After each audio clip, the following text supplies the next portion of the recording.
اللہ رب العزت نے اپنے قرآن عظیم کو اپنی مخلوق تک پہنچانے کے لیے رسول کو ہمارے درمیان اللہ تعالیٰ نے واسطہ بنایا، اور اسی طرح ایمان بھی ہمیں ملا ہے تو رسول کے واسطے سے ملا ہے، اس در والا سے ملا ہے۔ اب یہاں پر تقریباً میں آپ کو بتاؤں، علماء امت، اساتین امت، سلف صالحین سب کا اس بات پر اتفاق رہا ہے کہ رسول پاک صلی اللہ تعالیٰ علیہ وسلم مالک و مختار ہیں۔ لیکن اس زمانے میں بعض نقاد طبیعتوں کے لوگ، انہوں نے رسول کریم صلی اللہ تعالیٰ علیہ وسلم کی ذات کو بھی موضوع سخن بنایا، تختہ مشق بنایا، اور پھر یہ کہنے لگے محمد صلی اللہ تعالیٰ علیہ وسلم کسی چیز کے مالک و مختار نہیں ہیں۔ میں دلائل کی روشنی میں بھی بات کروں گا اور آپ کے ذہن سے بھی میں سوال کروں گا۔ اللہ رب العزت تو فرما رہا ہے میں نے رسول کو ساری چیزیں دے دی، اور خود رسول پاک صلی اللہ تعالیٰ علیہ وسلم بھی اقرار فرما رہے ہیں کہ مجھے اللہ تعالیٰ نے زمین کے خزانوں کی ساری چابیاں عطا کی۔ یہ حدیث پاک آپ کو صحاح ستہ میں ملے گی، جن کے اوپر ساری امت کا اجماع ہے۔ تقریباً ساری امت ان احادیث کریمہ کی صحت پر اتفاق رکھتی ہے۔ ان احادیث سے میں بات کر رہا ہوں۔ میرے آقا صلی اللہ علیہ وسلم فرماتے ہیں اعطیت مفاتیح خزائن الارض، اللہ نے زمین کے سارے خزانوں کی چابیاں مجھے دیں۔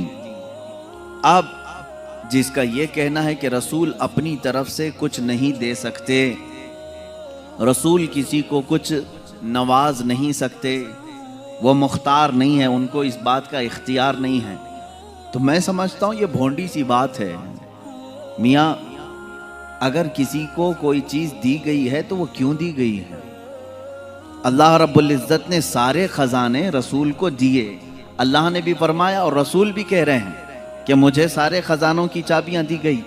اب ان سے پوچھو کہ یہ دیا کس لیے ہے؟ اللہ نے ان کو کس لیے دیا ہے رسول کو یہ سارے خزانوں کی چابیاں؟ یہ صرف اور صرف سٹیٹس بنانے کے لیے؟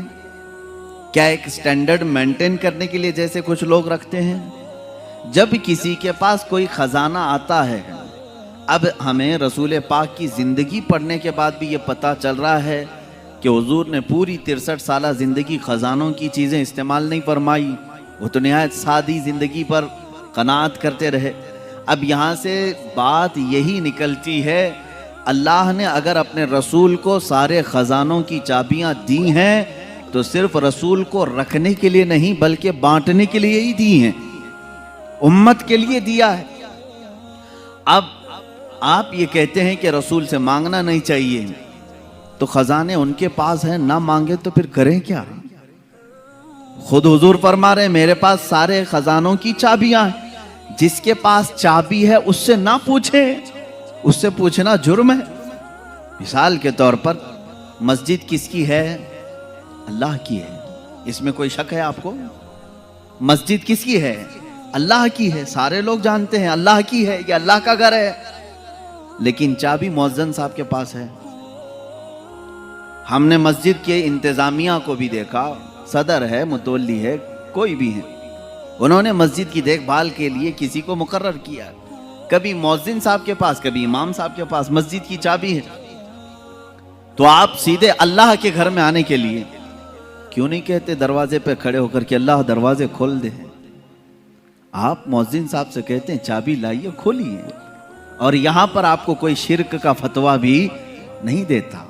چابی ان کے پاس ہے، مؤذن صاحب کے پاس، تو اگر ہم نے سوال کیا آپ کے پاس دروازوں کی چابیاں ہیں، ذرا کھولے، میں اپنے رب سے ملاقات کروں، اپنے رب کی بارگاہ میں میں عبادت کروں، ظاہر سی بات ہے ان کے پاس چابی کی ذمہ داری ہے تو ان سے سوال کرنے میں کوئی حرج نہیں۔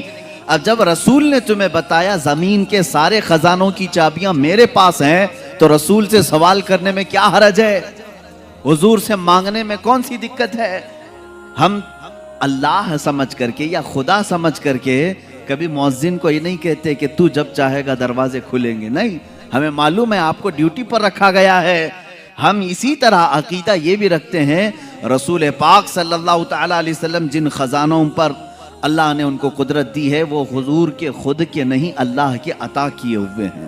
رسول پاک کو اللہ تعالیٰ نے مالک بنایا ہے، اسی لیے محدثین نے فرمایا حضور پاک صلی اللہ تعالیٰ علیہ وسلم کا ایک لقب ہے، وہ نائب خدا مطلق ہیں، یعنی اللہ کا جو نائب ہے، اللہ کا جو نائب ہے، تو رب تبارک و تعالیٰ کا جو نائب ہے تو وہ اس کی زمین پر اختیارات اگر نہیں رکھتا تو پھر نائب کیسا ہے؟ اگر اس کو کچھ بھی اختیارات نہ دیے جائیں تو اس کو نائب کہیں گے؟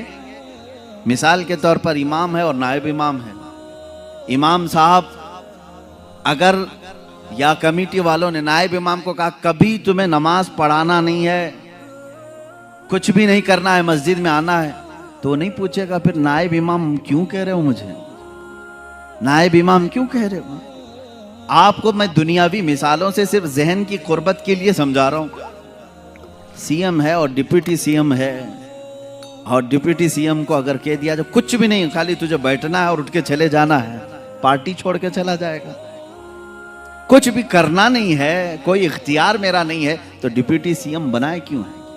یہ دنیاوی دستور ہے، جس کو عہدہ دیا جاتا ہے اسے اختیار بھی دیا جاتا ہے، جسے عہدہ دیا جاتا ہے اسے اختیار بھی دیا جاتا ہے۔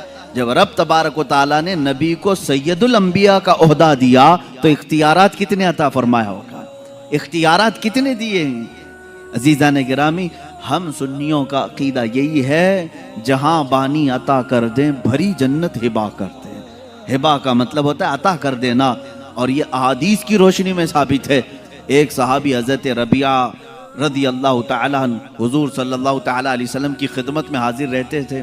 تہجد کے وقت میرے آقا صلی اللہ تعالیٰ علیہ وسلم کو وہ وضو کروا رہے تھے، پانی پیش کیا، اللہ کے نبی صلی اللہ تعالیٰ علیہ وسلم خوش ہو کر کے حضرت ربیعہ اسلمی سے کہتے ہیں کہ اے ربیعہ، کچھ تجھے مجھ سے مانگنا ہے تو مانگ لے، کچھ مجھ سے پوچھنا ہے تو پوچھ لے۔ اب رسول خود امت کو کہہ رہے ہیں مجھ سے مانگ لو، کیا رسول شرک کی تعلیم دے سکتے ہیں؟ حضرت ربیعہ رضی اللہ تعالیٰ حدیث کے الفاظ ہیں سل ما شئت یا ربیعہ، جو تو چاہے وہ پوچھ لے۔ حضور اکرم صلی اللہ تعالیٰ علیہ وسلم نے یہ قید بھی نہیں لگایا اتنی لمٹ کا سوال کرنا، اتنی لمٹ کا سوال کرنا، دنیا کا پوچھنا، آخرت کا مت پوچھنا، قبر کا مت پوچھنا، کچھ نہیں، سل ما شئت، جو تو چاہے وہ مجھ سے پوچھ لے۔ اب اس صحابی رسول نے بھی پوچھا کیا؟ کہتے ہیں مرافقتک فی الجنت یا رسول اللہ، اے اللہ کے نبی، جنت میں آپ کا پڑوسی بنا لیں، آپ کا ہمنشین مجھے بنا لیں۔ اب غیر ذالک، رسول پاک صلی اللہ علیہ وسلم پھر پوچھتے ہیں اس کے علاوہ اور کچھ چاہیے؟ اس کے علاوہ اور کچھ چاہیے؟ انہوں نے کہا مرافقتک فی الجنت یا رسول اللہ، اے اللہ کے رسول، جنت میں آپ کی رفاقت چاہیے، آپ کی ہمنشینی، آپ کا پڑوس بن جاؤں بس۔ اب غیر ذالک، حدیث میں پڑھ رہا ہوں، حضور پاک صلی اللہ علیہ وسلم نے پھر پوچھا اس کے علاوہ اور کچھ چاہیے؟